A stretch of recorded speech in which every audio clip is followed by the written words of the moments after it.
the person to talk to as far as that angle goes? If that's still around.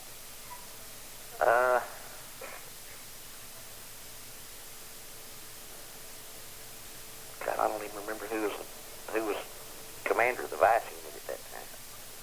It's been so long ago. Probably Curry would have known as much as anybody. You know. He said he didn't know him. Well, I'm saying, you know, if anybody was using him as an informant or anything, because Curry got all the reports on the whole thing. If he was being used as an informant or anything, if there was ever anything put in writing on it, it would have passed across Curry's desk. Well, we know in 1959 that Ruby was working as an informant for the FBI, and he made a couple of trips to Cuba at that time.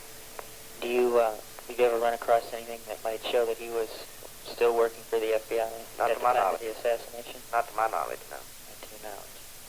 Do you feel that any of the Dallas police officers might have had any advance notice of what was going to happen? No. I do not. You do not. Do you find it a little strange that one of the channels, and I'm not sure if it was channel 1 or 2, for some reason there was electronic interference from, I believe, 12:28 to 12:34 during the crucial moments of the assassination, and that part of the police communications were then inhibited for that reason? If you had known the condition of the police radio equipment in the city of Dallas at that time, that wouldn't seem a bit strange to you. Is that right? It was, you know, it was held together with string and baling wire. So that was not unusual? No, not at all. What are your personal feelings? Do you agree with the Warren report wholeheartedly or partly, or do you have reservations? I think basically they pretty well covered it. I have never been convinced that there was a plot. If it was a plot, and here I'm going on a real broad if it was a plot, it didn't involve, you know, anybody in the department. My theory is, and this is one that I have always said, is that our mistake was we had two nuts in town at the same time, Oswald and Ruby. I see. Do you think the FBI had any foreknowledge of what was going on? I mean, I know they were aware of Oswald. Other than that, I don't think they did. You know, because I was not in a position to know. I was not in a position to have access to any material that would indicate yay or nay. So you know, if I made a statement, it'd strictly be a supposition on my part. And based on what information that has come to me from various things, you know, like the Warren Commission itself, TV, radio, etc., and so on, I do not feel they knew about Oswald being here, and I think probably they should have warned us about him as a potential possible suspect kind of thing. I see. They were definitely aware of Oswald's presence in Dallas because they had talked to his wife and on several occasions prior to this, I understand.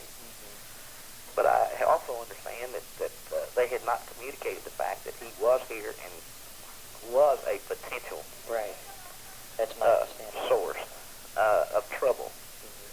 Had he been, I'm sure that you know, he would have been under observation at least. Right. Do you find it a little strange that there were no notes or tape recordings or anything kept of the time that during the time that Oswald was interrogated for those 2 days by Captain Fritz and all the others that were in on the interrogation session? I mean, there were Secret Service agents, FBI, all these law enforcement agencies were represented, and yet nobody kept it. A transcript, or if we're to believe what we've read, there were no transcripts, tape recordings, stenographic notes, or anything kept. Here again, you're not familiar with history in Dallas, you know, and everybody at that time, the sheriff and Fritz were, by reputation, the two best officers, the two best interrogators, and they were legends in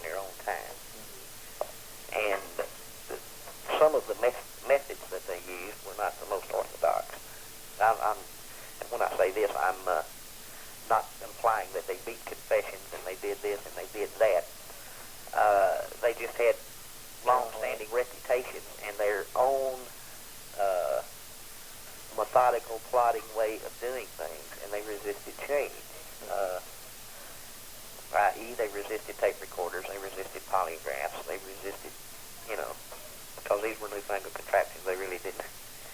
They just thought that the best way to do it was to get the guy to confess and then reduce it to writing, and of course he never did get to the point where he reduced anything to writing as a way of a confession. Decker was so powerful.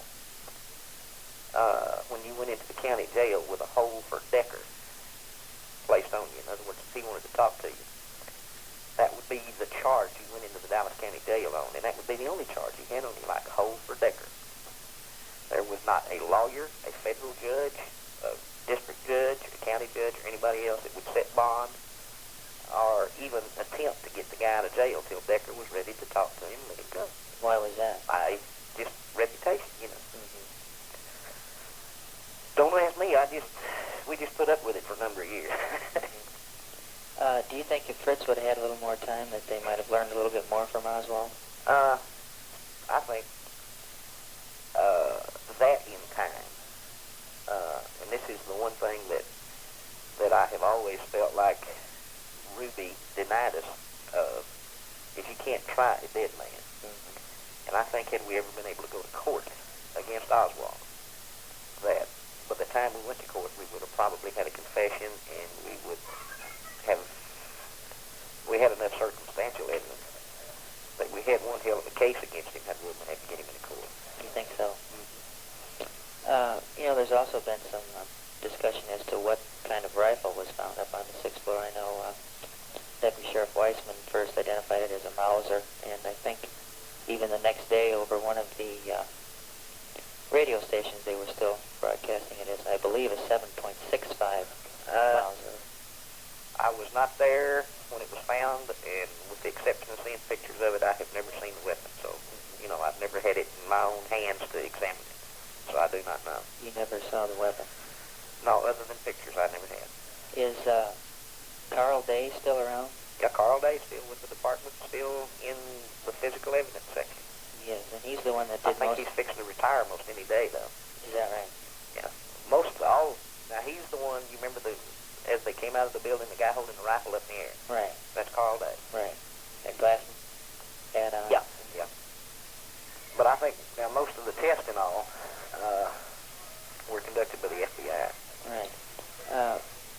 I've often wondered about that palm print that they finally found. I guess it was dusted for prints in Dallas, and then it was taken to Washington and went back and forth, and then Oswald was killed by Ruby, and the rifle came back, and some FBI agents went in the morgue there with Oswald with some sort of kit, and all of a sudden we had a palm print on the rifle. I have no idea about that. I wouldn't volunteer an opinion of any kind, because you're telling me something that I'm hearing for the first time. Is that right? Well, it took quite a while for them to even find a print on the gun. And the gun had put many miles on it before they even did. It had been to Washington a couple of times, and then after Oswald was killed, then they finally found a print on it. Now, what you're telling me here, I don't know, because I was not a party to any of this part of the investigation. What connection at all with the events did you have after you brought Oswald back to the station? Who did you turn him over to, etc.? I carried him into the homicide and robbery office. I still had the pistol that we had taken from him at the theater. I eventually turned it over to Lieutenant Baker from homicide, and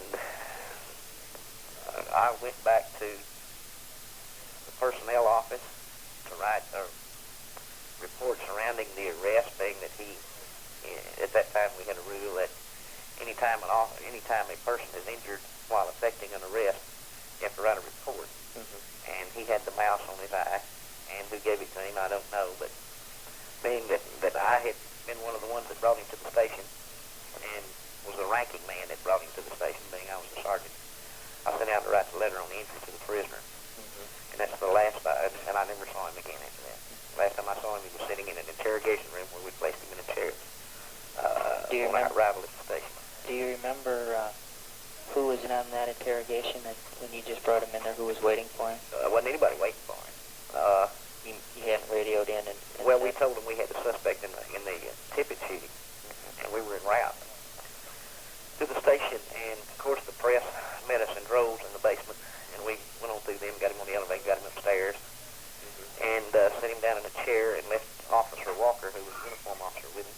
Is that CT Walker? Yeah, and he is still here, and he is now assigned to the Vice Control Division. Is M.N. McDonald still with the force? Yeah, I doubt very seriously he'll talk to you, though. He likes to get paid to discuss the thing, I think. How can I get in touch with him? He works. Where would I call? This same number on extension 561. Extension 561. I do not know what hours he's working, but I do know that he's working out at all. Do you have any information as to any other suspects that were taken into custody for any length of time? No, I do not. I do not. I know I've read through I some. understand somebody was carried to the sheriff's office and all this kind of stuff, but I had no dealings with them or anything like that. And never saw them, so I have no idea. Right. I think I know the people you're talking about, and as long as you brought that up, that reminds me of something that you might be able to clarify for me, and that is that these three, they've been called tramps, bums, whatever you want to call them, CIA agents or whatever they are. Yeah. But they, and this is my understanding, that they were taken to the sheriff's office down there in Dealey Plaza. Yeah. By a few uniformed policemen. Yeah. And there's no record of their arrest or booking or release whatsoever. It just seems that these three men just... Well, I'm sure what happened in that case, and I'm going to surmise at this point, knowing how things were, at that time, nobody in the sheriff's office thought except the sheriff, and that was Deckard. And they were probably escorted into his office one at a time. He probably interrogated them, decided there wasn't anything to it, and let them go without ever officially booking them. I see. Did you know a Sheriff Elkins? He was a deputy sheriff. Deputy Sheriff Elkins? Yeah. And he has recently resigned because we have a new sheriff coming in Saturday. The one that was in office got defeated. And Elkins was one of his higher-ranking underlings and was going to be demoted by the new sheriff, so he resigned. And he and the old sheriff, who is going out of office, are going into business together in the security business. I see. Okay, well, Lieutenant Hill, I appreciate your time very much. Okay. Thank you very much. All right. Bye.